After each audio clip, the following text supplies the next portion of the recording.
며 역사하시는 거룩하신 아버지 하나님, 소망 없던 저희를 각각 불러내 주시고 예수 그리스도 안에서 하나님의 자녀 삼아 주신 것 진심으로 감사 찬양을 드립니다. 이 땅에서의 지나가는 나그네의 삶을 붙잡아 주시고 매일의 삶이 영원한 것을 위해서 심겨질 수 있도록 때마다 일마다 함께해 주시기를 주님께 기도합니다. 우리의 인생을 낭비하지 않고 영원한 것을 위해서 살 수 있도록 매 순간 일깨워 주시고 또 주관하시며 인도해 주시기를 주님께 간구합니다. 갈릴리 호수의 평범한 어부의 삶을 주의 은혜로 변화시켜 주셔서 일꾼 삼아 주셨고 그들의 삶을 가치 있게 만들어 주셨습니다. 동일한 은혜로 우리 각 사람을 주장해 주시고 사람을 낚는 어부로서 이 땅에서 살 수 있도록 도와주시기를 주님께 기도합니다. 또 주께서 주신 소중한 육신의 가족들 모두 영원한 영적 가족이 될 수 있도록 또 축복해 주시고 우리 각 사람을 그 거룩한 역사의 도구로 사용해 주시기를 주님께 기도합니다. 우리가 가정에 파견된 선교사이며 직장에 파송된 선교사이며 또 이 지역에 파송된 선교사로서의 사명을 갖고 있다는 것을 일깨워 주셔서 그리스도의 증인으로서의 삶을 살 수 있도록 주관해 주시기를 주님께 부탁을 드립니다. 하나님 앞에 우리의 연약함 또 우리의 어리석음을 고백하고 죽은 자를 살리시는 그 능력만 사모하고 기다립니다. 마른 뼈에 생기를 불어넣어 군사로 일으키신 것처럼 이 마지막 때 우리 가운데 두루 역사해 주시고 우리 모두를 주의 군사로 사용해 주시기를 주님께 기도합니다. 2026년 새로운 마음으로 시작할 수 있도록 우리 심령에 역사해 주시고 결코 우리의 삶을 낭비하지 않도록 붙잡아 주시기를 주님께 기도합니다.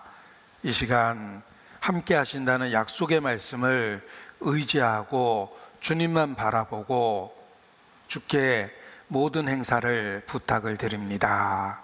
말씀을 대언하는 사람, 듣는 모든 사람의 마음과 생각을 성령의 감동 감화하심으로 주관해 주시고 또 함께해 주시기를 주님께 부탁을 드립니다. 주께 의지합니다. 고마우신 우리 구주 예수님 이름으로 기도드립니다. 아멘. 한 해가 시작할 때마다 표대 말씀을 정합니다.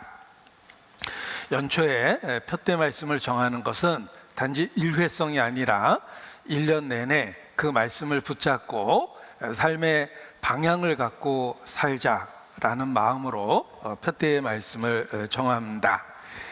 이 다니엘은 바벨론이라는 우상 숭배하는 나라 한가운데 포로로 잡혀왔습니다. 그는 어렸고 그리고 포로였으며 온통 유혹이 가득한 바벨론 한복판에 있었습니다. 그럼에도 불구하고 다니엘은 하나님의 사람으로서의 삶을 살아냅니다. 어떻게 가장 나쁜 상황에서 하나님의 사람으로 살 수 있었을까? 그 비결은 다니엘은 바벨론에 잡혀왔지만 하나님 앞에 뜻을 분명하게 정했습니다. 다니엘은 뜻을 정하여 왕의 진미와 그의 마시는 포도주로 자기를 더럽히지 아니하리라 라고 뜻을 분명하게 정했고 연약한 다니엘은 뜻을 정했는데 능하신 하나님께서 그 뜻을 이룰 수 있도록 그 삶 가운데 함께해 주신 것입니다. 그래서 그 주변에 있는 사람들이 다니엘에게 하나님이 함께 하신다라는 것을 알 수 있을 정도로 하나님께서 그의 삶에 큰 능력을 행하셨습니다. 우리 각 사람도 어떤 의미에서 다니엘처럼 바벨론 한복판에 잡혀온 포로와 같습니다. 그러나 우리 각 사람이 다니엘처럼 하나님 앞에 뜻을 정하면 능하신 하나님은 그 뜻을 이룰 수 있도록 만들어 주십니다. 그래서 주님 안에서 주 뜻대로 살겠다라는 결단과 결심을 새해 특별히 이러한 시간에 하는 것이 마땅합니다. 이 표대 말씀도 우리가 개인의 뜻을 정하는 것뿐만 아니라 교회라는 공동체로서 뜻을 정하고 함께 이쪽으로 가자라고 하는 것처럼 삶의 방향을 정하는 것입니다. 그래서 공동체로 같은 방향을 갖고 우리가 인생을 살고 또 같은 성장과 결실을 누릴 수 있게 되는 것입니다. 그러한 의미에서 한 해의 표대의 말씀을 정합니다. 우리가 지난 2025년은 내가 내 몸에 예수의 흔적을 가졌노라 라는 말씀을 표대 말씀으로 삼았습니다. 그것을 계기로 계속해서 매일의 삶이 예수의 흔적을 새기는 그러한 삶이 되었으면 좋겠습니다. 우리가 혹 구원을 받지 못했다면 나는 세상 모르고 살았노라 이런 유행가 가사처럼 자기 인생을 결세해야 했을 텐데 우리가 교회라는 공동체 안에 있기 때문에 올바른 삶의 방향을 갖게 됩니다. 매일의 삶이 예수의 흔적을 새기는 그러한 삶이 되도록 해야 되겠다라는 계속되는 방향성을 가졌으면 좋겠습니다. 그리고 2026년 오늘 새로운 첫 주일 모임에 2026년의 표대 말씀을 분명하게 함께 정하고자 합니다. 2026년의 표대 말씀은 사자성어로 줄이면 미돈 예바입니다. 미돈 예바, 믿음의 주여 또 온전케 하시는 이인 예수를 바라보자 라는 의미입니다. 우리는 사자성어에 익숙하기 때문에 긴 문장 또는 아주 긴 의미를 갖고 있는 것을 짧은 말로 줄여서 이렇게 잘 기억하는데 발음은 좀 어렵지만 그래도 미돈 예바 하고 이렇게 일깨웠으면 좋겠습니다. 믿음의 주여 또한 온전케 하시는 이인 예수를 바라보자 합니다. 제가 믿음의 주여 또 온전케 하시는 이인이라고 먼저 외치면 예수를 바라보자 하고 큰 소리로 복창해 보겠습니다. 믿음의 주여 또 온전케 하시는 이인 예수를 바라보자 합니다. 히브리서 12장에 있는 말씀인데 본문을 찾겠습니다. 히브리서 12장 1절부터 보시겠습니다. 1절로 3절 말씀입니다.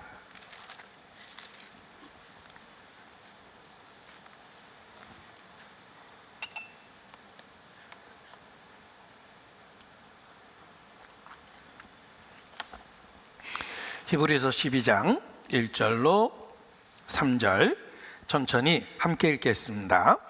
이러므로 우리에게 구름같이 둘러싼 허다한 증인들이 있으니 모든 무거운 것과 얽매이기 쉬운 죄를 벗어버리고 인내로써 우리 앞에 당한 경주를 경주하며 믿음의 주여 또 온전케 하시는 이인 예수를 바라보자. 저는 그 앞에 있는 즐거움을 위하여 십자가를 참으사 부끄러움을 개의치 아니하시더니 하나님 보좌 우편에 앉으셨느니라.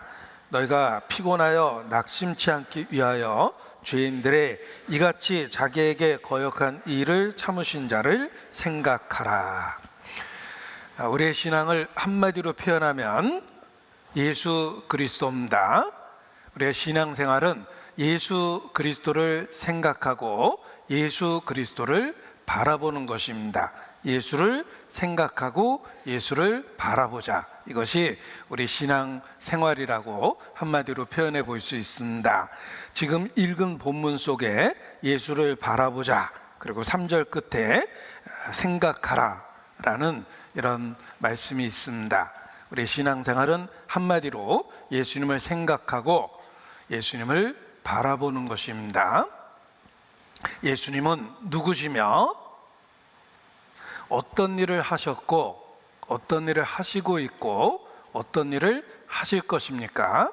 이 내용이 우리가 예수를 믿는 그 구체적인 내용입니다.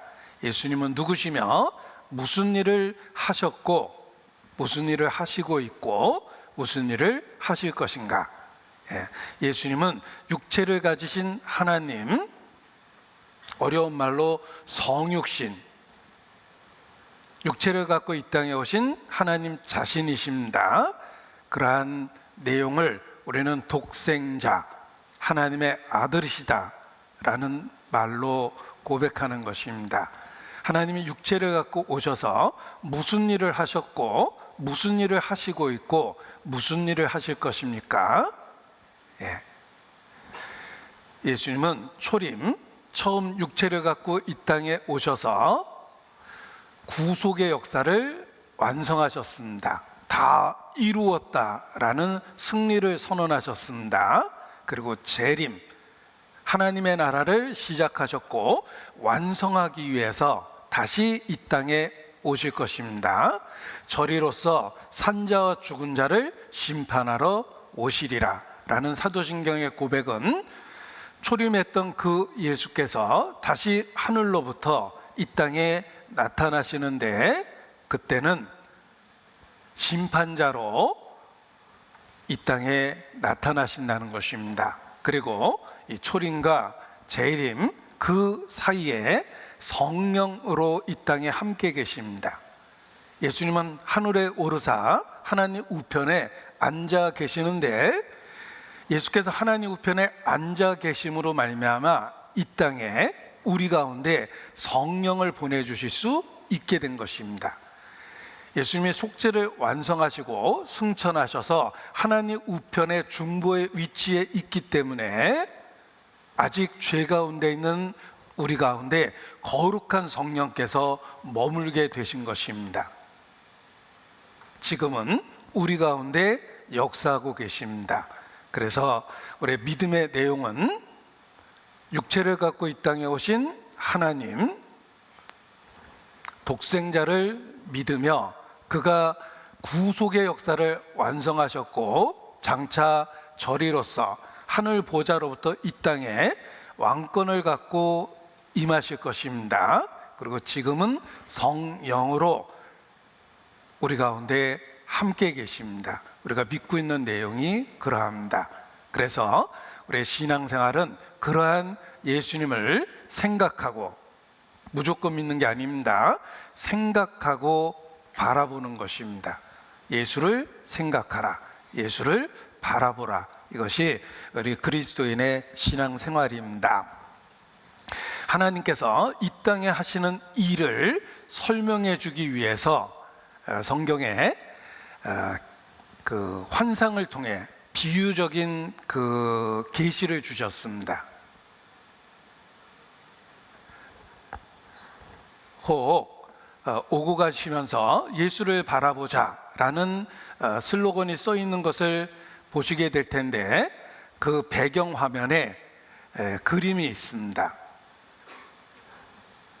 사자의 그림도 있고 황소의 그림도 있고 또 사람의 모양의 그림도 있고 독수리의 모양도 있습니다. 그것은 하나님이 이 땅에서 어떻게 역사하시는지를 형상을 갖고 계시하신 것입니다. 에스겔 1장이나 요한계시록 4장에 보면 하나님의 보좌를 묘사하면서 내 생물의 모습이 기록되어 있습니다. 그 날개도 달려 있고 바퀴의 모습도 보이며 그를 둘러싼 수없이 많은 눈들도 있고 또 불 가운데 영광 속에 나타나며 이런 모습이 기록되어 있는데, 그것은 하나님께서 이 땅에서 어떻게 역사하시는지를 형상을 갖고 설명해 주신 것입니다. 그 영적으로 일어나는 하나님의 역사를 우리가 이해할 수 있도록 보여준 겁니다. 그래서 그 그림에 대한 이해를 하기 위해서 이 그림을 한번 보여드리겠습니다. 황소의 모습도 보이고 사자의 모습도 보이며 독수리의 모습도 보이는데, 하나님이 만든 생물, 이 형상 속에 하나님의 하시는 일의 모습이 설명되어 있는 것입니다. 그리고 또 사람의 얼굴도 보입니다. 에스겔이 환상 중에 보았던 모습, 또 하나님의 보좌, 사도 요한이 천상의 하나님의 보좌를 보았을 때의 모습입니다. 그래서 날개도 보이고 불 가운데 또 바퀴 가운데 바퀴가 눈이 가득한 모습, 이런 모습으로 그 가운데 인자 같은 이가 있는 모습으로 하나님의 보좌를 설명해 주셨습니다. 이 바퀴는 하나님의 역사가 땅에 일어나고 있다는 뜻입니다. 바퀴는 땅에 닿아서 움직이는 것이기 때문에 그렇습니다. 그리고 날개가 달려있다는 말은 천상의 역사가 이 세상에 일어난다는 일이고, 눈이 가득했다라는 말은 주지라고 해서 주지와 전지, 모든 것을 보고 있다라는 하나님의 그 속성, 능력입니다. 그래서 눈이 가득했더라, 모든 것을 보고 있고 알고 계시다, 이런 뜻이며, 이 땅에서 하나님의 역사가 일어나고 신성한 역사이기 때문에 날개가 달려있다라고 표현했고, 또 지상을 대표하는 동물들의 모습도 보이는데 소, 사자, 독수리, 그리고 사람의 얼굴도 보이더라, 그 가운데 인자 같은 이가 있더라, 뭐 이런 내용으로 계시되어 있습니다. 이것은 하나님의 역사를 보여주는 것입니다.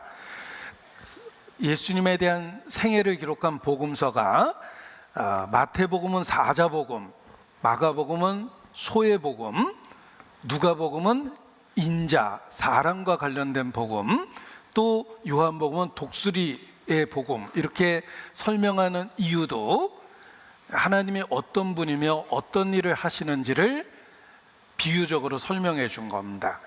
왕으로서 오신 분이며 사자입니다. 소, 섬기는 자로서 계시며, 그리고 독수리는 하늘에 날개 달린 것들의 왕입니다. 만왕의 왕, 신성이 있고 이 땅에서 사람과 같은 형상으로도 역사하신다라는 것을 설명해 주기 위해서 이렇게 다양한 동물들의 모습이 등장한 겁니다. 그래서 요한계시록 4장에도 날개는 신성한 하나님의 역사, 그리고 각각 어떻게 역사하시는지를 환상으로 보여준 것입니다. 자, 예수를 생각하고 예수를 바라보자라고 말씀을 드렸는데, 그 예수님 안에 사자의 모습도 있고 소의 모습도 있고, 그리고 인자의 모습도 있고, 또 신성을 가진 하나님의 모습도 있다는 것입니다. 예수님은 육체를 가지신 하나님이시며 왕이시기도 하며 섬기는 분이기도 하셨습니다. 인자에 온 것은 섬기러 왔다. 네가 왕이냐? 예수님은 내가 말하였다라고 말씀하셨습니다. 그는 나면서부터 태생적으로 왕이십니다. 이와 같은 예수님의 모습을 설명해 주기 위해서 네 개의 생물이라는 다양한 모습이 등장했고, 날개는 신성을 나타내고 바퀴는 이 땅에서 역사하시는 모습이며, 모든 것을 알고 있는 분이라는 의미에서 그렇게 복잡한 그림을 그려주신 것입니다. 우리는 성경을 통해서 그와 같이 예수님이 어떤 분이시며 어떤 일을 하고 있는지를 알게 됩니다. 그리고 예수님에 대한 이해가 예수님께 점점 더 가까이 다가가고 친밀해지는 그 과정 속에 있는 것입니다. 그래서 하나님의 은혜와 그를 아는 지식에서 자라가라, 이렇게 말씀하신 것입니다. 그를 아는 지식이 늘어나면서 하나님에 대한 이해가 늘어나고 하나님에 대한 경험이 늘어나는 것입니다. 내 삶의 모든 것이 그분의 역사로 이루어져 있고 우리가 그분 안에 있는 것이구나 라는 것을 발견하게 되는 것입니다. 그래서 에스겔 1장에 나와 있는 내 생물, 또 요한계시록 4장에 나와 있는 내 생물에 대한 모습에 대해서는 따로 시간을 갖고 구체적으로 이제 언젠가 한번 배워보려고 그렇게 계획을 했습니다. 믿음의 주여 또 온전케 하시는 인 예수를 바라보자. 예수님을 바라본다라는 것은 우리의 삶의 방향성을 분명하게 가르쳐 주는 것입니다. 우리는 더 이상 방황하는 인생을 살지 않습니다. 우리의 삶에는 방향이 생겼습니다. 운전을 하고 있다면 이리저리 그냥 돌아다니는 것이 아니라 어떤 목적지를 향해서 나아가는 것과 같이 삶의 방향성을 갖게 되는 것입니다. 인생을 항해하는 것에 비유합니다. 우리는 유람선을 타고 그냥 시간 보내기 위해서 여기저기 떠도는 것이 아닙니다. 분명한 항로를 갖고 항해하는 배와 같습니다. 목적지가 있다는 것입니다. 매일 똑같은 바다 위에 있는 것처럼 보이지만 사실은 항로를 따라서 점차 목적지에 가까워지고 있는 것입니다. 우리 인생이 그렇습니다. 어떻게 보면 일상이 매일 보는 바다와 같습니다. 눈 떠보면 바다 위입니다. 똑같은 풍광이 펼쳐집니다. 그런데 좌표를 보면 어제 있었던 바다가 아닙니다. 항해하는 배는 목적지를 향해서 나아가고 있기 때문에 그렇습니다. 우리의 삶이 그러합니다. 우리가 예수님의 것으로 구별되고 구원받을 때 인생의 주인이 생겼고, 그리고 중요한 것은 인생의 방향이 생겼다는 것입니다. 더 이상 방황하지 않게 되었고 분명한 목적지를 향해서 우리가 나아가게 된 것입니다. 우리의 최종적 목적지가 바로 예수 그리스도 자신입니다. 그와 하나 되는 것이며 그와 점점 더 가까워지는 것입니다. 그래서 신앙생활을 그 목적을 한마디로 표현하면 주께로 더 가까이입니다. 이 땅에서 우리가 신앙생활하는 이유는 주께로 더 가까이 나아가기 위한 과정인 것입니다.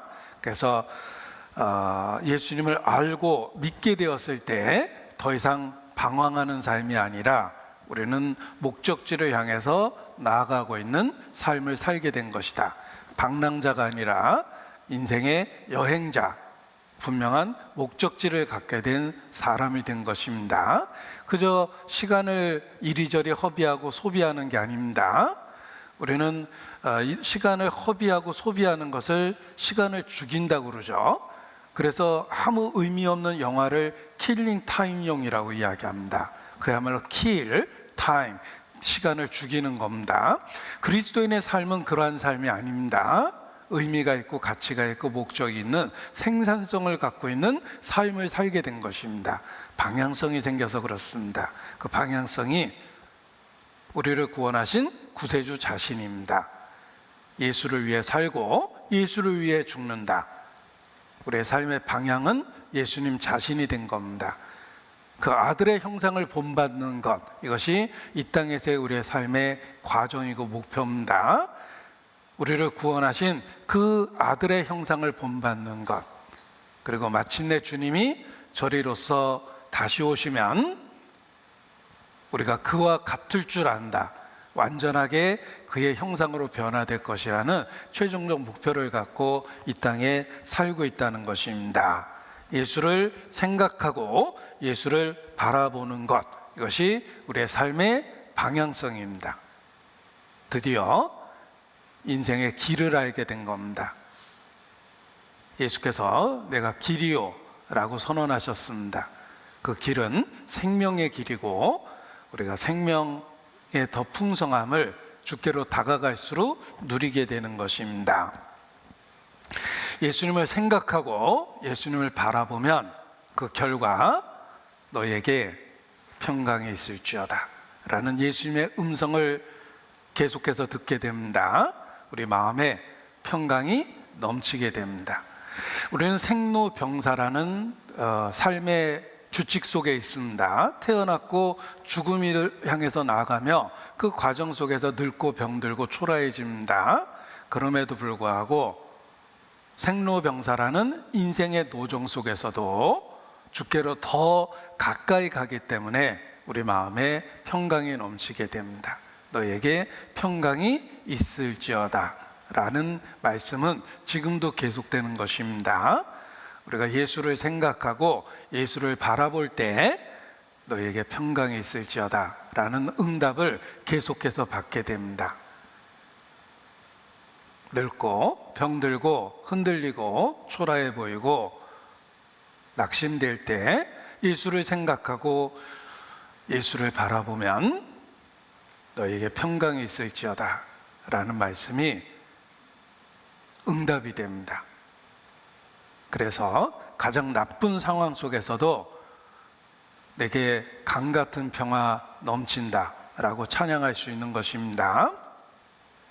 이 선교지에서 선교할 때 많이 부르는 찬송이죠. I got peace like a river, I got peace like a river, I got peace like a river in my soul. 내게 강 같은 평화, 내게 강 같은 평화, 내게 강 같은 평화 넘치네. 할렐루야. 우리 삶 자체가 그렇게 됩니다. 육체는 통증 속에 있어도 또 때로는 신앙의 핍박으로 인해서 옥중에 매일 수도 있지만 놀라운 것은 주님은 끊임없이 어떤 상황에서든지 너에게 평강이 있을지어다 라고 외쳐주십니다. 말씀하심에 그대로 됩니다. 주님의 음성이 들리면 정말 어떤 상황에서든지 우리 마음에 평강이 넘치게 됩니다.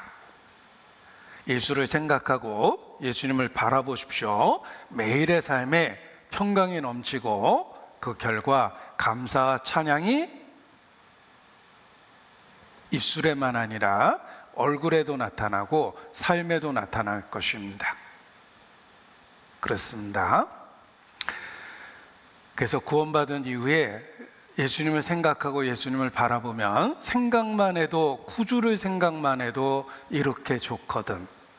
구주를 만나 뵐 때야 얼마나 좋으랴 라는 그 찬송이 정말 아멘이 됩니다.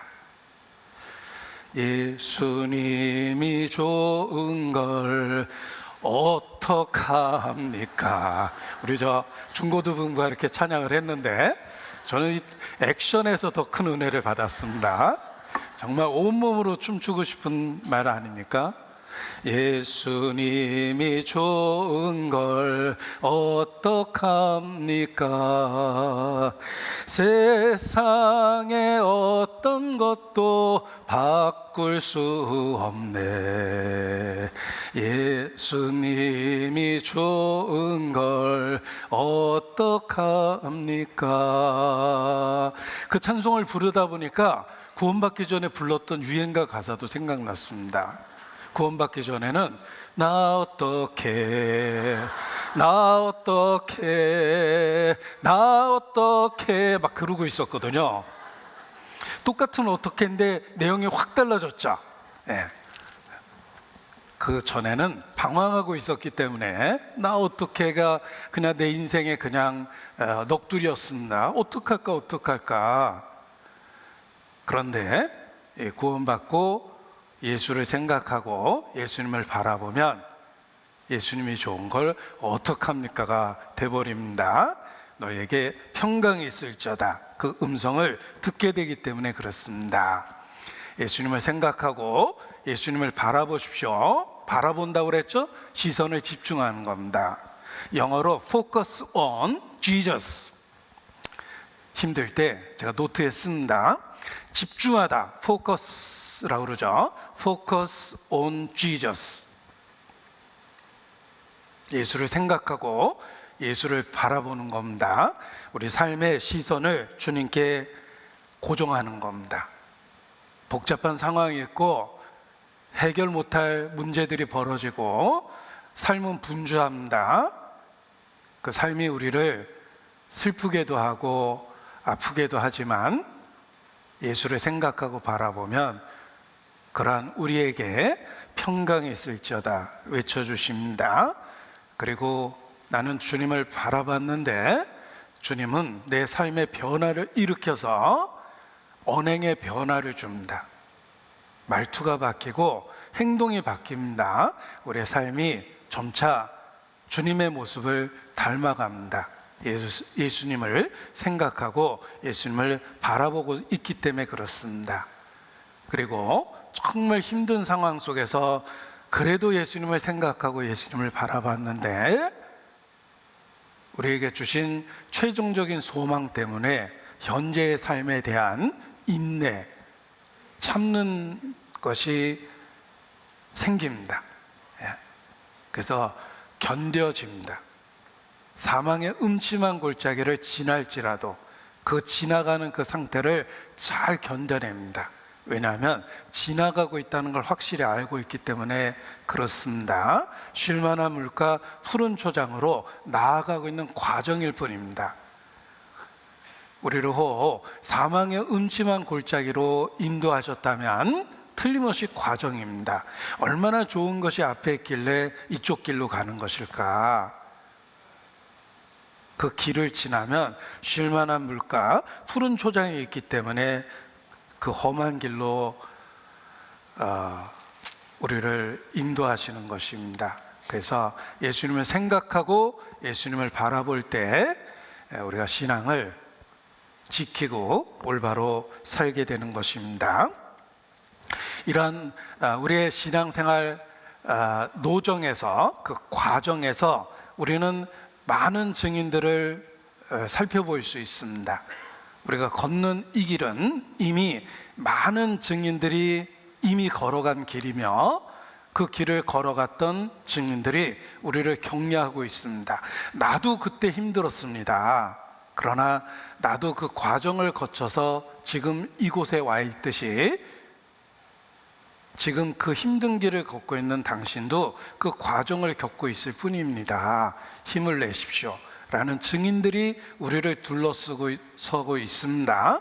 우리를 둘러싼 수없이 많은 증인들이 있다는 걸 일깨워 주십니다. 1절입니다. 이러므로 우리에게 구름같이 둘러싼 허다한 증인들이 있으니, 이러므로 라는 말은 그 앞에 있는 구절과 관련되어 있습니다. 히브리서 11장은 믿음장이라고 일컬어집니다.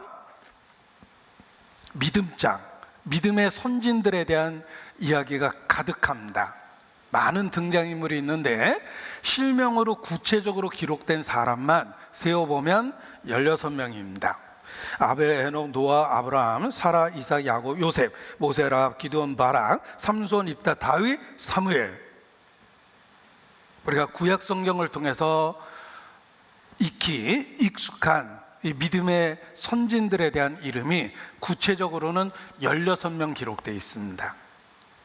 무리를 져서 많은 사람들을 또 말씀하셨는데 그냥 실명으로 딱 기록된 사람은 16명인데 그들은 대표성을 갖고 있습니다. 우리가 걷는 그 믿음의 길을 이미 걸어간 선진들입니다. 그래서 히브리서 11장에 믿음의 선진들, 그들이 이미 걸어간 그 길을 지금 우리가 걷고 있는 것이다. 그들이 그 과정을 겪고 어떤 영광을 누리고 있는지를 기억해 보라.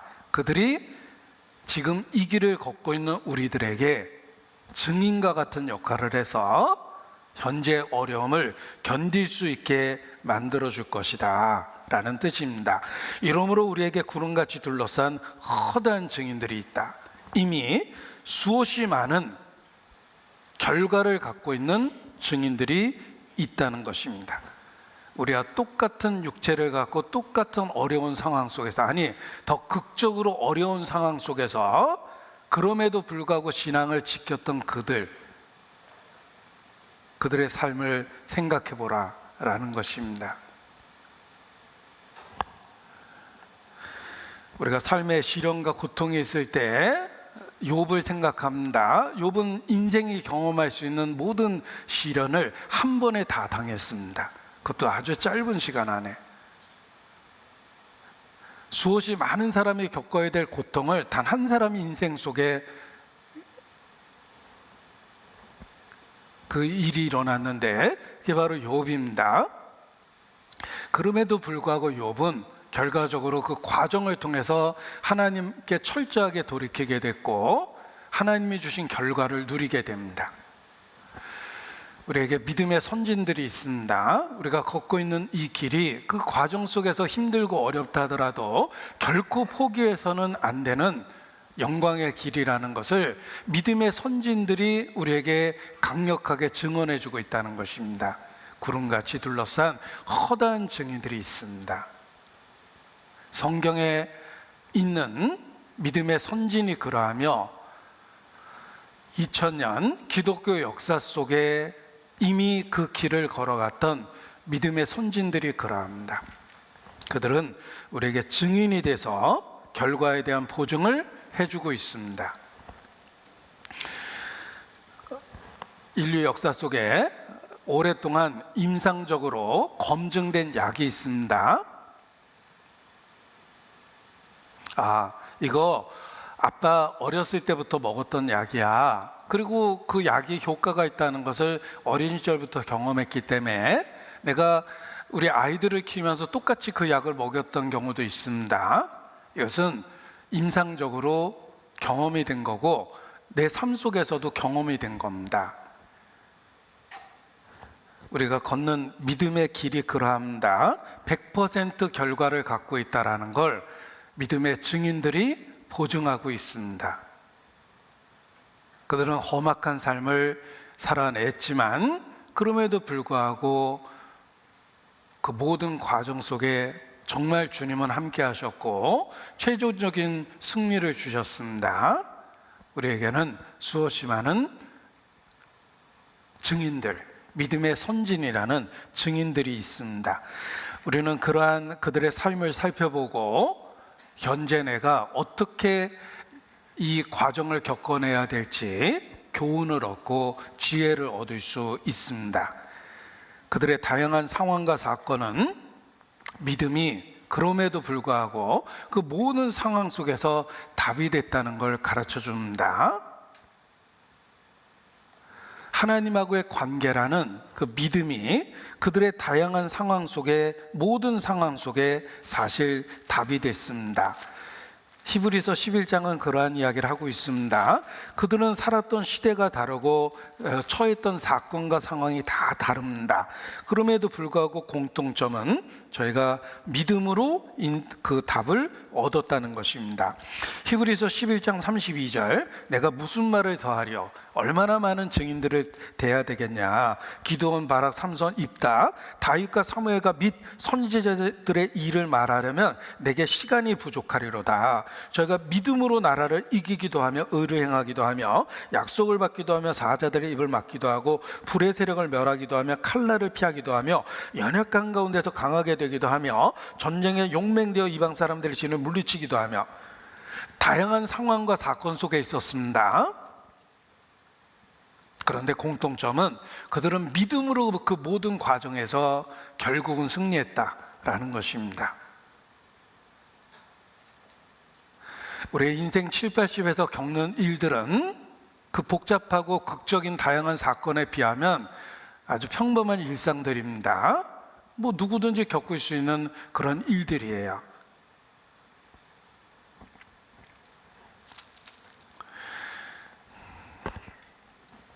이 믿음의 선진들이 겪었던 다양한 상황과 사건, 그러나 그들의 해결책은 동일했습니다. 믿음입니다. 그 믿음은 하나님하고의 관계와 사귐을 통해서 해결했다는 것입니다. 지금도 그렇습니다. 우리가 인생 7, 80을 살면서 맞이하는 상황과 사건은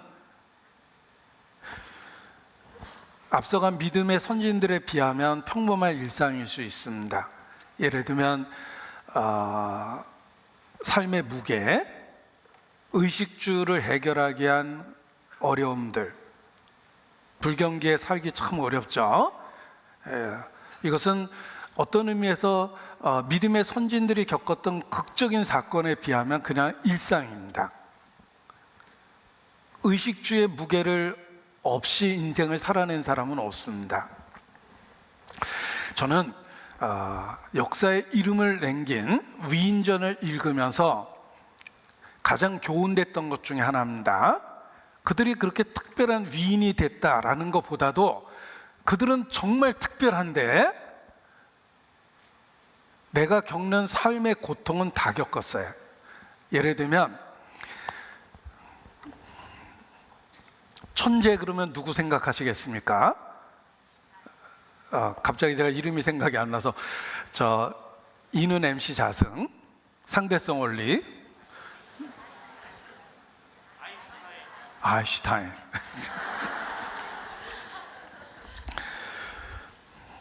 네, 그 유명한 이름이 생각이 안 났네요. 근데 천재잖아요. 아주 비범한 천재잖아요. 그런데 그도 일상에서 겪는 고통은 다 겪었어요. 의식주에 대한 고통은 겪었다는 거예요. 가장으로서의 책임이라든지 무게감이라든지 위기라든지 그런 것들은 다 겪어낸 겁니다. 그러니까 역사 속에 뛰어난 인물조차도 그냥 우리가 살아내기 위해서 겪어내야 될 삶의 무게는 다 있었다는 거예요. 그걸 피할 수는 없습니다.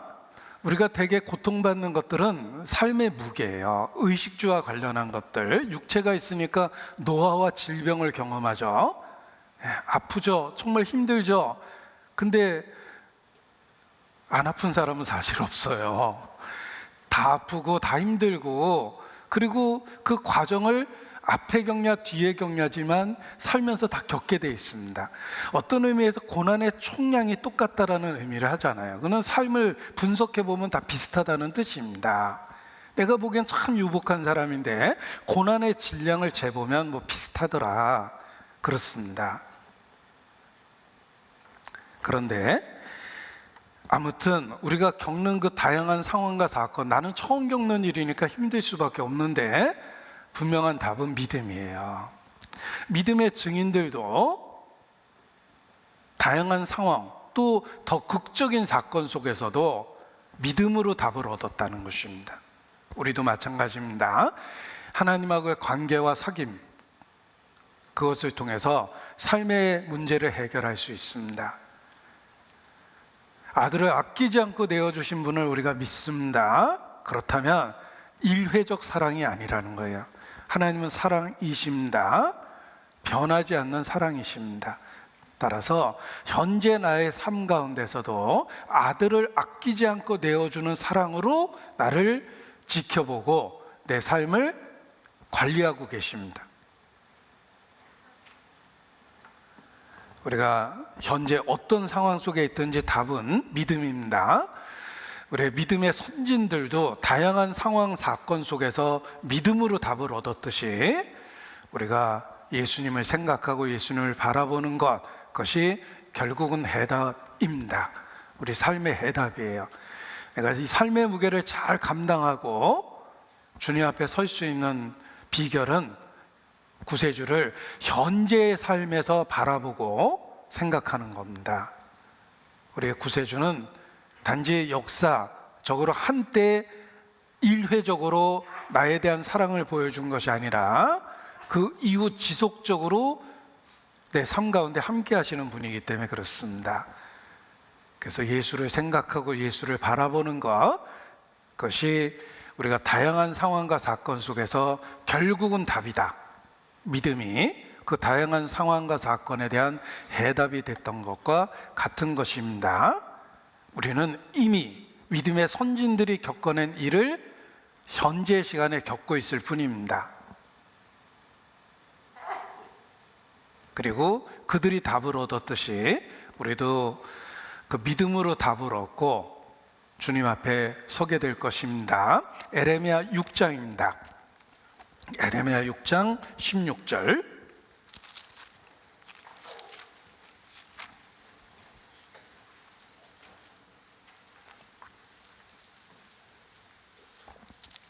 에레미야 6장 16절, 16절 17절 함께 있습니다. 여호와께서 이같이 말씀하시되 너희는 길에 서서 보며 옛적 길 곧 선한 길이 어디인지 알아보고 그리로 행하라. 너희의 심령이 평강을 얻으리라 하나 그들의 대답이 우리는 그리로 행치 않겠노라 하겠으며 내가 또 너희 위에 파수꾼을 세웠으니 나팔 소리를 들으라 하나 그들의 대답은 우리는 듣지 않겠노라 하였더라. 자, 멸망하는 이유는 하나님이 주신 분명한 해답을 거절하고 있다는 것입니다. 그들의 대답은 우리는 그리로 행치 않겠다. 우리는 듣지 않겠다. 하나님이 주신 해답을 그들이 거절하고 있습니다. 낭떠러지에서 떨어지고 있는 우리를 구원하기 위해서 손을 내미셨는데 그들이 손잡기를 거절하는 것, 그와 마찬가지입니다. 10절 뒷부분입니다. 보라, 여호와의 말씀을 그들이 자기에게 요구로 여기고 이를 즐겨 아니하니, 하나님의 말씀을 거절하는 겁니다. 그래서 멸망하는 것입니다. 자, 옛적 길, 선한 길이 어딘지 서서 알아보고 그리로 행하라. 잠깐만 멈춰봐라. 서서 알아보고 그리로 행하라. 나팔 소리, 분명한 신의 음성입니다. 하나님의 음성입니다. 파수꾼을 통해서 나팔 소리를 들려주셨는데 그걸 들어야 됩니다. 우리의 믿음의 선진들이 이 길이 정로다라고 우리에게 증거해 주고 있습니다. 어디로 가야 합니까? 이 길로 가십시오. 믿을 만한 증인들이 그 길을 증거해 주고 있습니다. 우리가 해야 될 일은 그 길을 서서 알아보고 그리로 행하는 겁니다. 자, 우리가 믿는 하나님은 어디서 갑자기 뚝 떨어진 게 아닙니다. 아브라함과 이삭과 야곱의 하나님, 실제 삶의 현장에 역사하셨던 분입니다.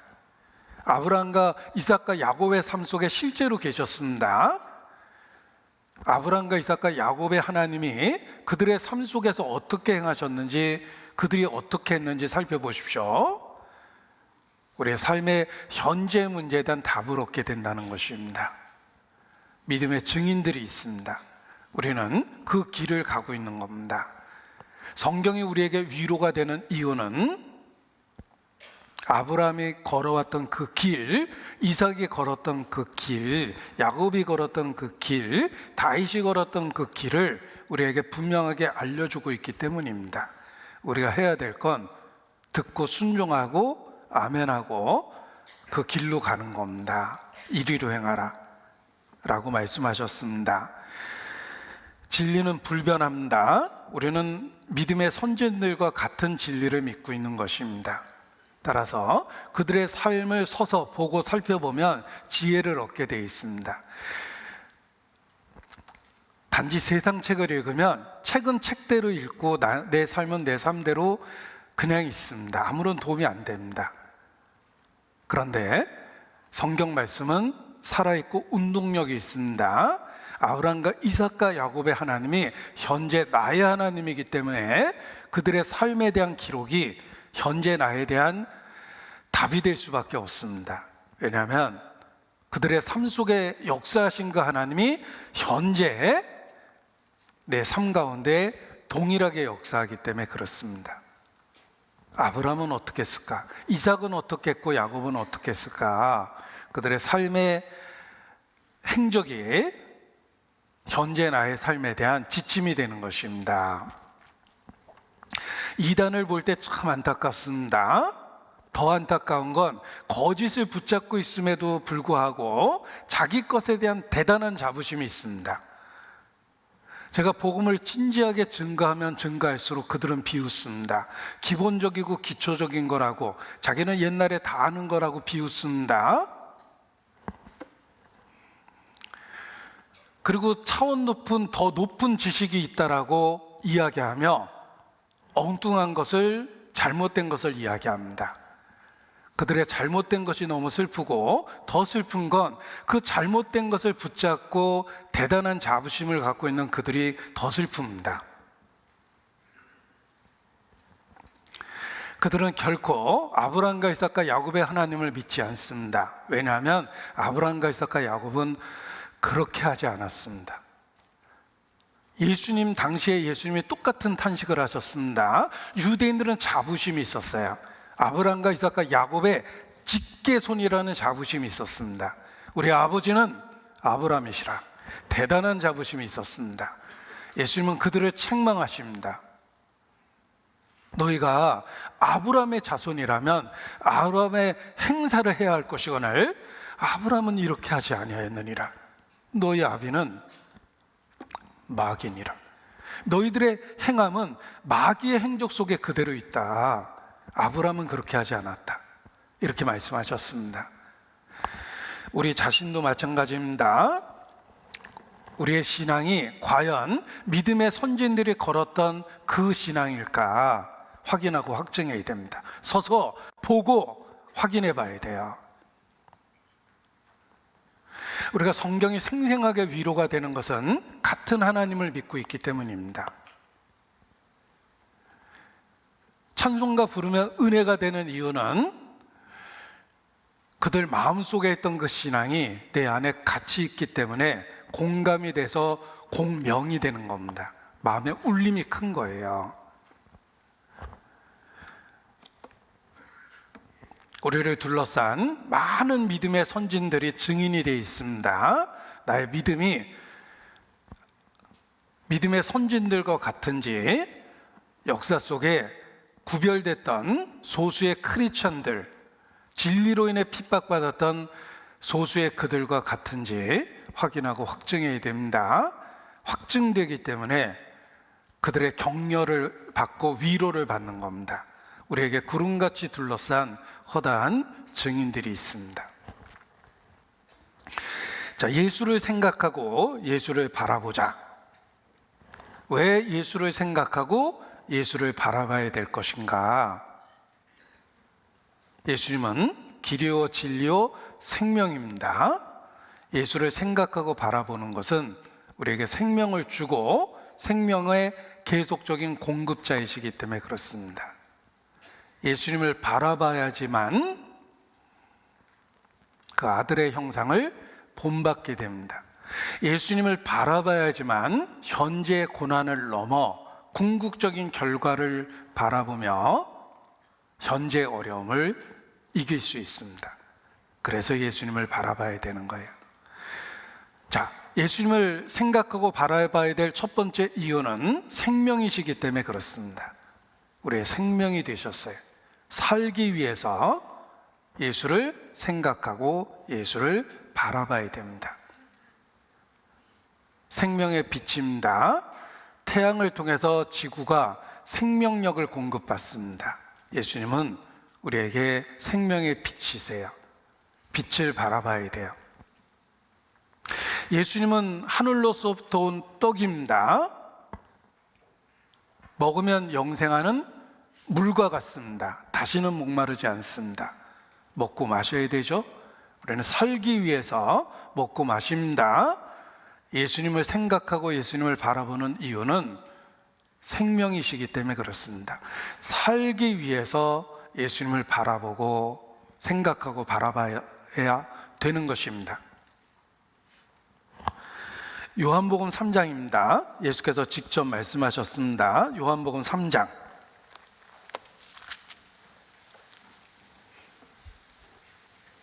14절 15절 같이 읽습니다. 모세가 광야에서 뱀을 든 것과 같이 인자도 들려야 하리니 이는 저를 믿는 자마다 영생을 얻게 하려 하심이니라. 이는 저를 믿는 자마다, 믿는 자라는 말을 좀 길게 써보죠. 이는 저를 생각하고 바라보는 자마다. 믿음이 무엇입니까? 예수님을 생각하고 그가 누구시고 무슨 일을 하시는지를 생각하고 바라보는 겁니다. 예수님을 생각하고 바라보는 자가 영생을 얻기 때문에 그렇습니다. 이것을 이해시켜주기 위해서 역사를 예로 드셨습니다. 역사, 실화입니다. 광야에서 모세가 뱀을 든 사건이 실화인 것처럼 우리가 예수님에 대한 이야기도 실화입니다. 꾸며낸 교리나 이론이 아닙니다. 역사적인 이야기를 예로 드셨습니다. 모세가 광야에서 뱀을 든 것과 같이라고 말씀하셨습니다.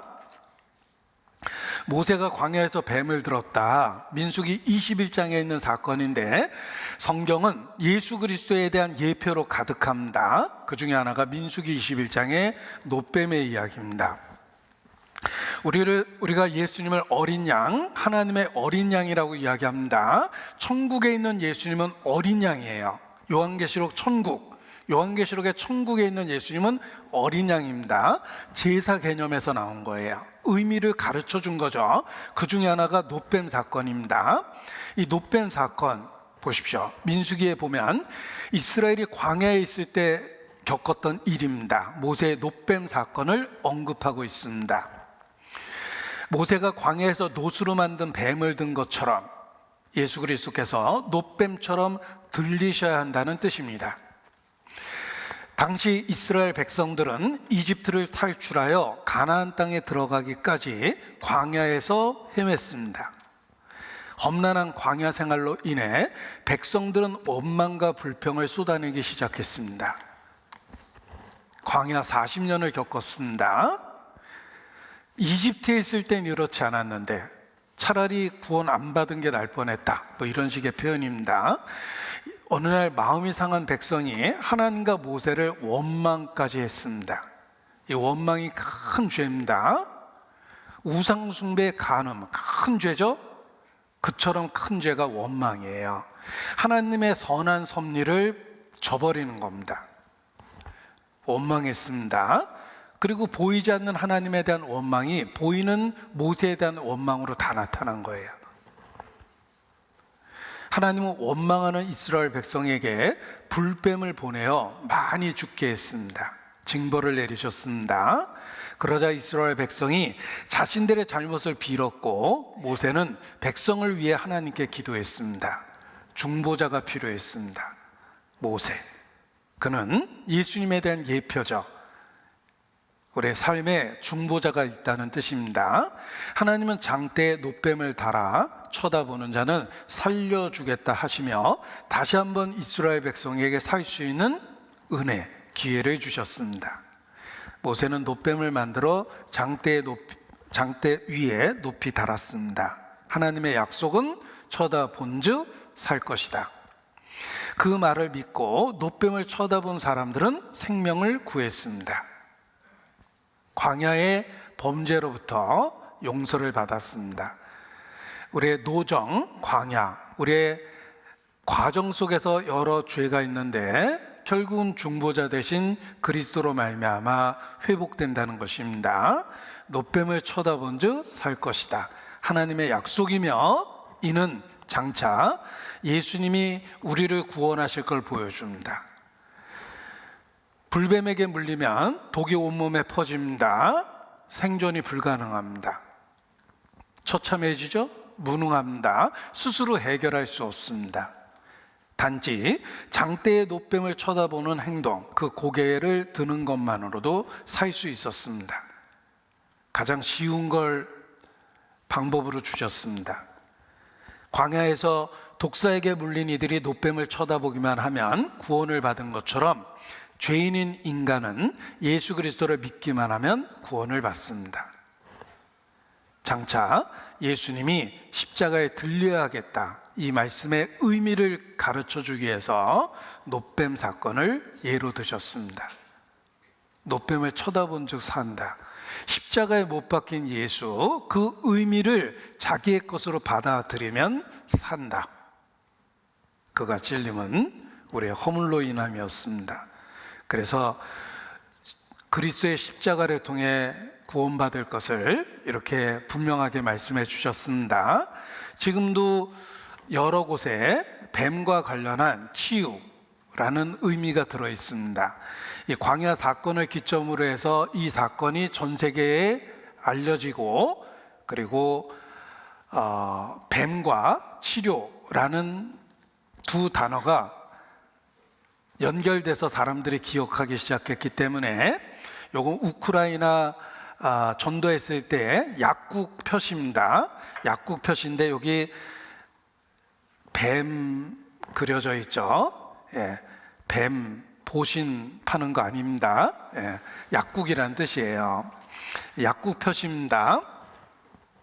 이 뱀이 이렇게 그려져 있어요. 예, 조제실이라는 표시에도 약국이 표시되어 있고, 그리스 아테네 약국입니다. 요거 이집트 약국이고, 이스라엘의 병원 표시인데 다윗의 별 한복판에 뱀을 그려놨죠. 예, 치료하는 곳, 이런 뜻이에요. 자, 모세가 놋뱀을 만들어 장대 위에 다니 뱀에게 물린 자마다 놋뱀을 쳐다본 즉 살더라. 이 말의 의미가 십자가에 대한 설명입니다. 단지 바라보는 것, 인간이 할 수 있는 제일 쉬운 겁니다. 단지 바라보는 것, 가장 쉬운 방법으로 인간을 구원하셨습니다. 하나님의 은혜입니다. 뱀에게 물린 모든 자가 놋뱀을 쳐다본 즉 살았습니다. 우리가 예수님을 바라봐야 되는 이유는, 예수님은 생명이고 살기 위해서입니다. 단지 십자가를 바라보는 게 아니라 그 의미를 알고 생각하고 바라봐야 되는 것입니다.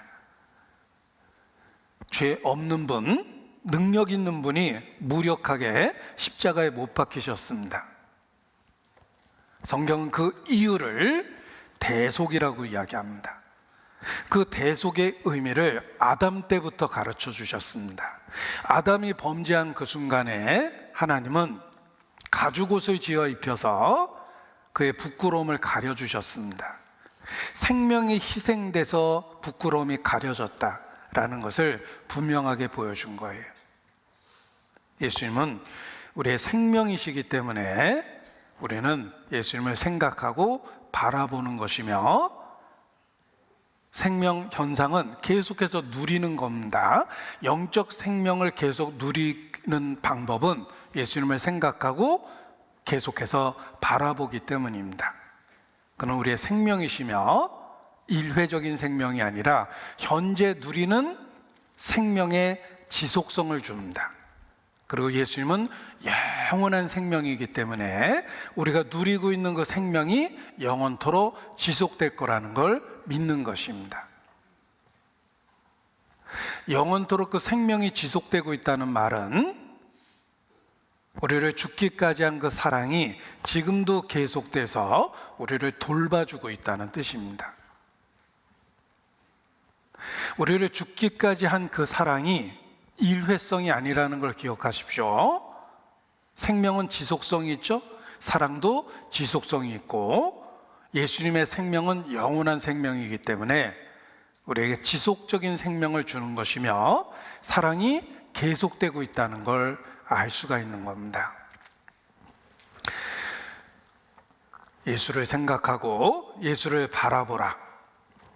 자, 찬송을 소개해 드릴 텐데, 저는 그 찬송의 결론 부분에 두 가지 결론이 있다는 것을 보고 더 찬송을 좋아하게 됐습니다.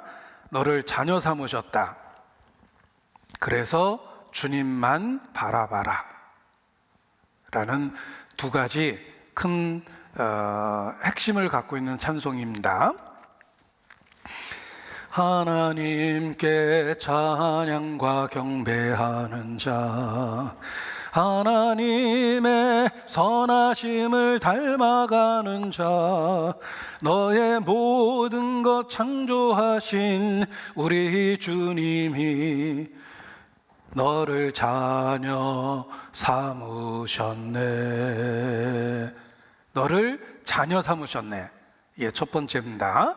그리고 지속되는 것은 그 사랑이 지금도 계속되고 있다는 겁니다. 그래서 주만 바라볼지라 라는 다음에 핵심적인 구절이 나오는 겁니다. 하나님 사랑의 눈으로 너를 어느 때나 바라보시고 하나님 인자한 귀로서 언제나 너에게 기울이시니 어두움에 밝은 빛을 비춰주시고 너의 작은 신음에도 응답하시니 너는 어느 곳에 있든지 주를 향하고 주만 바라볼지라. 너의 작은 신음에도 응답하시니 주만 바라볼지라. 이것이 현재 계속되는 하나님의 생명이고 사랑입니다. 우리는 살기 위해서 생명이신 예수님을 생각하고 바라봅니다. 계속적이고 지속적이에요. 하나님의 자녀 삼아주셨기 때문에 우리의 작은 신음에도 응답하고 계십니다. 그러한 주님을 생각하고 지금도 주만 바라봐야 됩니다. 너를 자녀 삼으셨다. 너의 작은 신음에도 응답하시니 너는 어느 곳에 있든지 주를 향하고 주만 바라볼지라 라고 말씀하십니다. 우리 신앙생활의 비결은 주님께 집중하는 겁니다.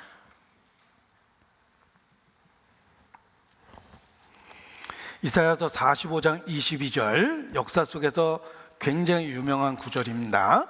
이사야서 45장 22절, 찰 스펄전 목사님이 이 구절을 통해서 구원을 받았다고 간증하기 때문에 그렇습니다. 이사야서 45장 22절,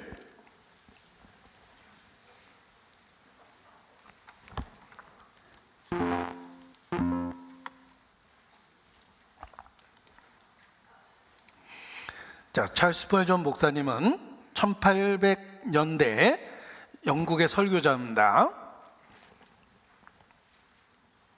3,500편의 설교를 했고 설교자로서 최고의 명성을 얻었습니다. 설교의 황태자라는 별명까지 얻었는데 그가 구원받을 때 이 말씀을 통해서 구원의 확신을 얻게 됩니다. 45장 22절 같이 읽어보죠. 땅 끝에 모든 백성아 나를 앙망하라. 그리하면 구원을 얻으리라. 나는 하나님이라 다른 이가 없음이니라. 구원을 얻으리라. 그리하면 조건이 무엇입니까? 땅 끝에 모든 백성아 나를 앙망하라. 주님을 바라보는 겁니다.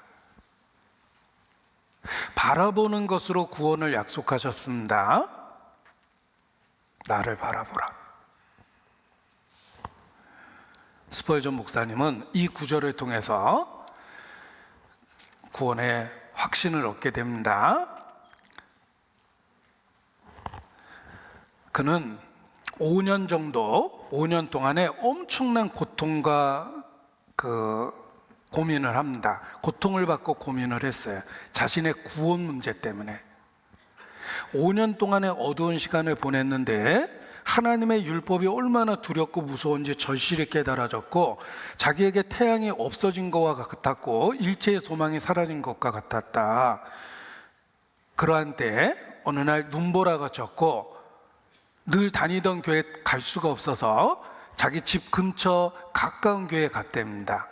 눈보라 때문에 몇 명, 10명 정도밖에 모이지 않았고 목사님조차도 그날 교회당에 오지 못했답니다. 그래서 할 수 없이 평범한 직업을 갖고 있는 평신도가 목사님을 대신해서 설교를 시작했는데 전혀 준비되지 않은 설교를 하고 있었다. 준비가 안 돼 있었기 때문에 끊임없이 이 구절을 읽고서 예수님을 바라보라고 소리만 쳤다. 그리고 그 순간에 새로운 유일한 사람이었던 자기를 보면서 왜 청년은 그렇게 낙심한 얼굴을 하고 있는가? 예수만 바라보라고 소리를 쳤다. 그 순간에 복음의 의미, 그 단순한 그 의미가 내게 이루어졌다. 이 스펄전의 간증에 나오는 이야기입니다. 이사야서 45장 22절이 그래서 널리 알려졌는데, 그때 그 평신도 설교자가 또 한 구절을 찾았습니다. 그 구절이 우리가 오늘 본문으로 읽었던 히브리서 12장 2절입니다. 그저 예수만 바라보십시오. 그는 믿음의 주여 온전케 하시는 이입니다. 예수님을 바라보고 우리의 연약함을 보지 마십시오. 우리의 연약함을 한탄한다고 우리가 강해질 수 있습니까? 예수님을 바라볼 때 그분의 능력이 우리 속에 역사하여 그분의 찬송이 우리의 입술로 터져 나오게 됩니다. 예수님을 바라보고 우리 죄를 보지 마십시오. 죄에 대한 생각은 사망을 가져올 뿐입니다. 예수님을 사모하는 것만이 영원한 생명에 이르게 합니다. 예수님을 바라보고 자신의 공로를 바라보지 마십시오. 자신의 죄의 마음에 귀를 기울이지 마십시오. 오직 예수만 바라보십시오. 청년은 왜 그렇게 가련한 모습을 갖고 있습니까? 예수만 바라보십시오. 그 말을 들으며 그 단순한 복음의 의미가 자신의 것으로 깨달아졌다. 이게 이제 스펄전 목사님의 유명한 구원 간증입니다. 그 위대한 설교자도 가장 간단한 믿음의 원리를 통해서 구원을 받은 겁니다. 우리도 마찬가지입니다. 어떻게 구원을 얻습니까? 예수를 생각하고 예수를 바라보는 것입니다. 어떻게 올바로 신앙생활 할 수 있습니까? 예수님을 생각하고 예수님을 바라보는 겁니다. 그 간단한 원리 속에서 구원의 확신이 생기고, 그리고 비로소 우리 삶에 변화가 생깁니다. 하나님이 육체를 갖고 왜 이 땅에 오셨는가? 두 가지 이유가 있습니다. 자신의 목숨을 내어주기 위해서, 사람으로서 어떻게 살아야 될지 본을 보이기 위해서. 우리가 예수님을 생각하고 예수님을 바라보면 우리를 위해서 목숨을 내어주신 분을 받아들이게 됩니다. 그리고 놀라운 일이 생깁니다. 그분을 믿고 받아들이면 그분을 닮아가기 시작합니다. 그것은 주님 자신이 우리 가운데 그러한 역사를 시작하게 되기 때문에 그렇습니다. 예수님을 믿고 구원의 확신을 얻으면 주님이 우리 가운데서 변화를 일으킵니다. 주님을 닮아가도록 변화를 일으킵니다. 생명을 주시고 생육하고 번성하고 충만하고 정복하고 다스리게 해주십니다. 영적 생명을 주신 주께서 생명에 더 풍성한 생명을 더해 주시기 때문에 삶의 변화가 일어나는 겁니다. 내 마음의 사랑이 싹이 트고 있어요. 예수님 만난 날부터 내 마음의 사랑이, 내 마음의 미움이 사라지고 있어요. 예수님 만난 날부터 내 마음의 미움이. 주님이 우리 안에서 변화를 일으키십니다. 우리가 해야 될 것은 계속해서 예수님을 생각하고 예수님을 바라보는 겁니다. 그러면 한 번도 경험해 보지 못했던 변화가 내 속에 시작됩니다. 미움이 사라지고 사랑이 싹이 트기 시작합니다. 작은 싹인지 모르겠지만 생명력이 있기 때문에 꿈틀거리고 자라나요. 사랑이 싹이 트면 첫 번째는 자존감이 회복됩니다. 자기에 대한 미움이 사라져요. 자기 자신을 긍정적으로 바라봅니다. 태어나길 정말 잘했어요. 자기 자신을 사랑하게 되니까 다른 사람도 사랑하게 됩니다. 그리고 그 사랑이 점점 자라면 아무 연고 없는 사람도 사랑하고, 사랑이 더 자라면 나에게 상처와 미움과 슬픔을 준 사람일지라도 사랑하게 됩니다. 그것은 주님이 우리 마음에 만드는 변화입니다. 주님께서 그러한 변화를 만들어 가십니다. 빌립보서 1장입니다. 빌립보서 1장 6절.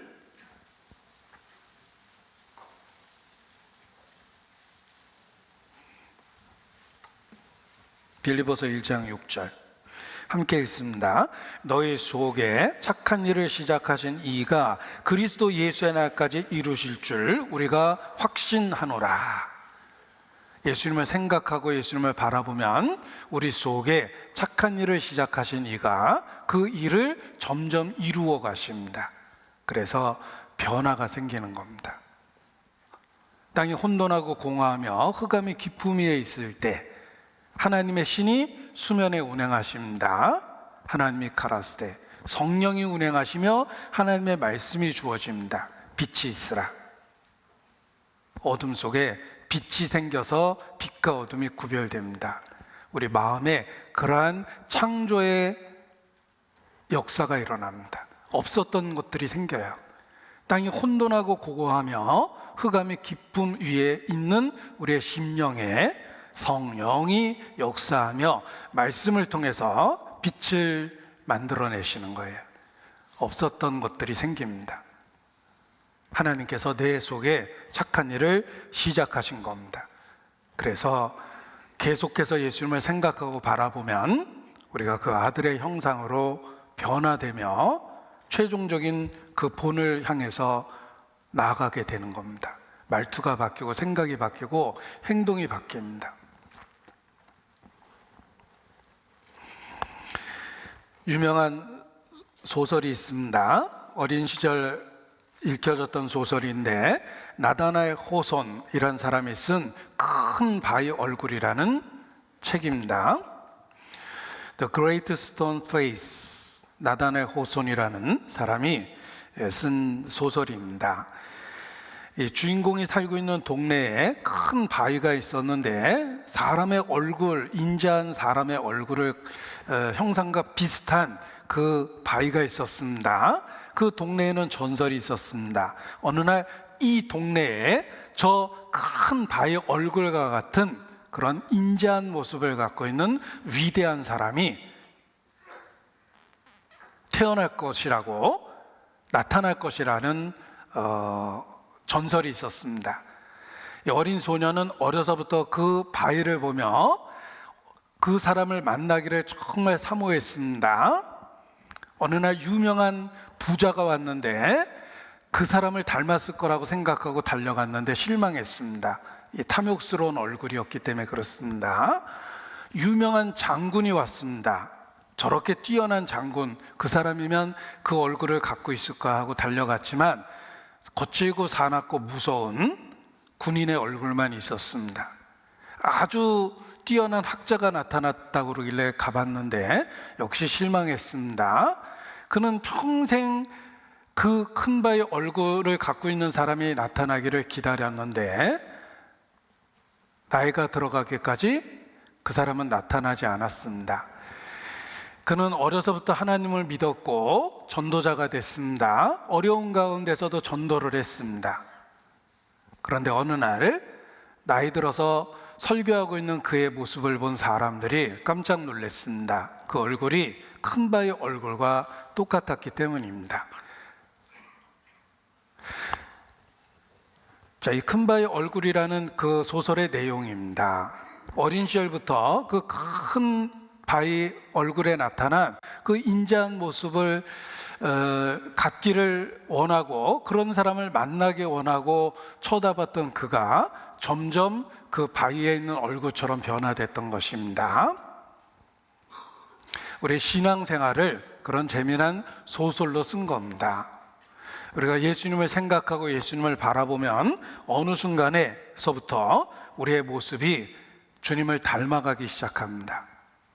그래서 크리스찬을 작은 예수, 그 시대의 그 위치에 그 일을 하고 있는 예수님과 같다라고 표현하는 것입니다. 우리가 예수님을 생각하고 바라보면 우리의 삶에 그러한 변화가 생깁니다. 그리고 또 예수님을 생각하고 바라봐야 될 이유는 우리 삶에 여러 가지 어려운 일이 있기 때문에 그렇습니다. 그 어려운 상황, 어려운 사건, 거기에 집중하는 것이 아니라 우리는 항상 주님만 생각하고 바라봐야 됩니다. 물 위를 걸었던 베드로, 그는 예수님의 말씀을 믿고 예수님을 바라봤을 때 물 위를 걸을 수 있었습니다. 그러나 시선이 물결을 향했을 때 빠져들기 시작했습니다. 크리스찬으로서 구별된 생활은 물 위를 걷는 것과 같은 기적입니다. 그 기적을 이룰 수 있는 방법은 예수님을 생각하고 예수님을 바라보는 겁니다. 상황과 사건만을 분석하면 점차 그 물길 가운데 빠져듭니다. 우리가 광야의 길을 걷고 있다면 광야의 고된 상황과 사건을 보지 말고 그들과 함께 계시는 주님을 봐야 됩니다. 함께 계시는 주님은 낮에는 구름 기둥, 밤에는 불 기둥이라는 모습으로 분명하게 그곳에 계셨습니다. 그들은 광야라는 상황 말고 광야에서 구름 기둥, 불 기둥으로 함께 계신 주님께 집중해야만 감사 찬송을 잃어버리지 않았을 겁니다. 그런데 그들은 어느 순간에 함께 계신 주님보다는 현재 그들이 있는 광야의 고통을 받습니다. 그래서 하나님 앞에 범죄하게 됐던 겁니다. 우리 신앙생활 가운데 상황을 보지 말고 광야를 보지 말고 예수님을 바라봐야 됩니다. 또 신앙생활 가운데 사람을 보면 실망합니다. 브루투스, 너마저, 이건 배신에 대한 이야기입니다. 가장 가까운 사람에게 이용당할 수 있습니다.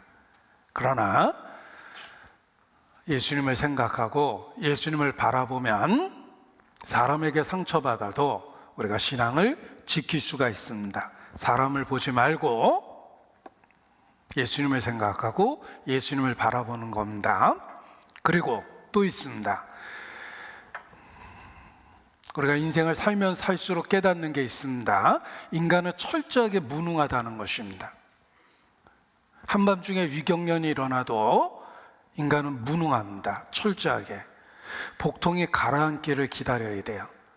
그리고 원인을 찾기 위해서 이제 병원에 오고 가야 되겠죠. 그러나 그 순간은 철저하게 무능합니다. 예수께서 인생의 정답을 주셨습니다. 사람으로서는 할 수 없으되 하나님으로서는 모든 것을 할 수 있느니라. 제가 책상에 이렇게 붙여놓은 구절 중에 하나입니다. With God, 하나님으로서는 everything, all is possible. 하나님으로서 모든 것이 가능하다. 그 말 앞에 사람으로서는 할 수 없다라고 선언하셨습니다. 우리 삶이 그렇습니다. 자기 심장을 스스로 뛰게 하는 사람이 없다라는 말은 생명조차도, 그 중요한 생명조차도 내가 어떻게 할 수 있는 게 아닙니다. 인간은 철저하게 무능합니다. 그 불가능한 상황과 사건 속에서 예수를 생각하고 예수를 바라봐야 됩니다. 그때 하나님의 음성을 듣습니다. 하나님으로서는 모든 것을 할 수 있느니라. 우리 빌사일삼이라는 사자성어 쓴다.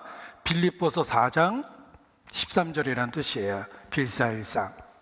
내게 능력 주시는 자 안에서 내가 모든 것을 할 수 있느니라 라는 말씀입니다.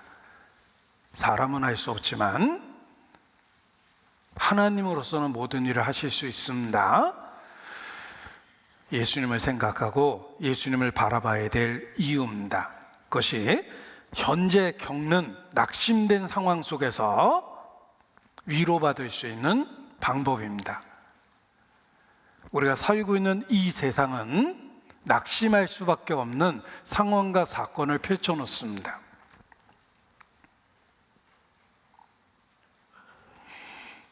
내가 살고 있는 이 세상은 낙심할 수밖에 없는 상황과 사건을 앞에 펼쳐놓습니다.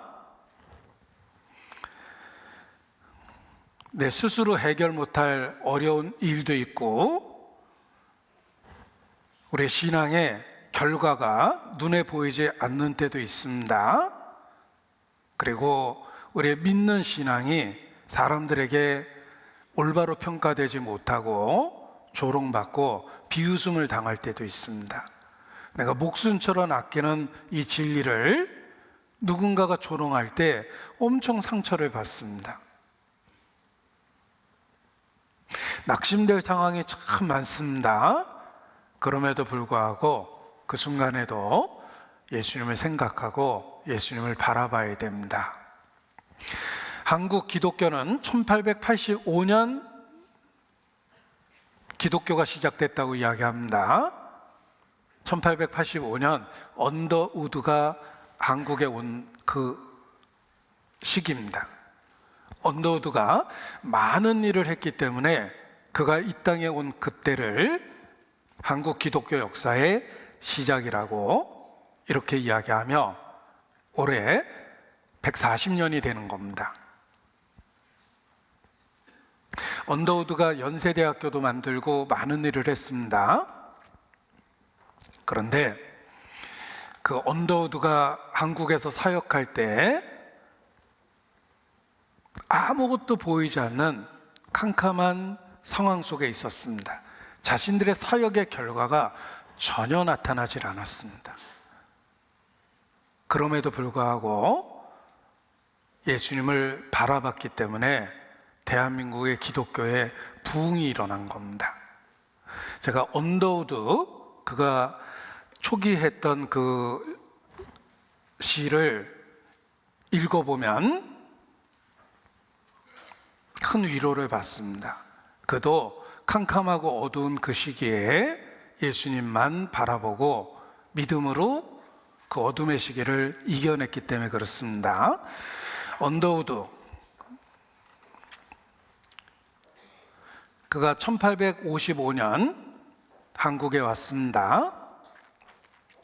1885년 아펜젤러와 함께 조선 땅을 밟았다. 이게 이제 우리나라 기독교의 시작이라고 이야기합니다. 언더우드의 시입니다. 주여, 지금은 아무것도 보이지 않습니다. 주님, 메마르고 가난한 이곳 조선 땅, 나무 한 그루 시원하게 자라오르지 못하고 있는 이 땅에 저희들을 옮겨와 심으셨습니다. 그 넓고 넓은 태평양을 어떻게 건너왔는지 그 사실 자체가 기적입니다. 지금은 아무것도 보이지 않습니다. 보이는 것은 그저 고집스럽게 얼룩진 어둠뿐, 어둠과 가난과 인습에 묶여있는 조선 사람뿐입니다. 그들은 왜 묶여있는지도 고통이라는 것도 모르고 있습니다. 고통을 고통인 줄 모르는 자에게 고통을 벗겨주겠다고 하면 의심부터 하고 화를 냅니다. 조선 남자들의 속셈이 보이지 않습니다. 이 나라 조정의 내심도 보이질 않습니다. 가마를 타고 다니는 여자들을 영영 볼 기회가 없으면 어쩌나 합니다. 조선의 마음이 전혀 보이지 않습니다. 그리고 저희가 해야 할 일이 전혀 보이지 않습니다. 그러나 주님, 순종하겠습니다. 겸손하게 순종할 때 주께서 일을 시작하시고 그 하시는 일을 우리들의 영적인 눈으로 볼 수 있는 날이 있을 줄 믿습니다. 믿음은 바라는 것들의 실상이요 보지 못하는 것들의 증거니라고 하신 말씀을 따라 조선의 믿음의 앞날을 볼 수 있게 될 것을 분명 믿습니다. 지금은 우리가 황무지 위에 맨손으로 서 있는 것 같사오나 지금은 우리가 서양 귀신, 양 귀신이라고 손가락질 받고 있사오나 자녀들이 우리 영혼과 하나인 것을 깨닫고 하늘나라의 한 백성 한 자녀임을 알고 눈물로 기뻐할 날이 있음을 믿습니다. 지금은 예배드릴 예배당도 없고 학교도 없고 그저 이곳 모든 사람들로부터 경계, 의심과 멸시와 천대함이 가득한 곳이지만 이곳이 머지않아 은총의 땅이 되리라는 걸 믿습니다. 주여 오직 제 믿음을 붙잡아 주소서. 아멘. 자, 우리의 가정에서 혹 언더우드의 심정이지 않습니까? 우리의 직장에서 주여 지금은 아무것도 보이지 않습니까? 않습니다 라고 우리도 그렇게 탄식하지 않습니까?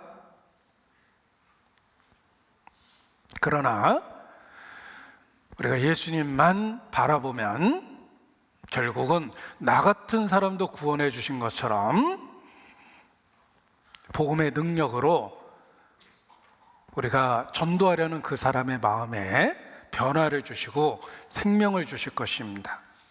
주여, 그러나 순종하겠습니다. 오직 제 믿음을 붙잡아 주소서.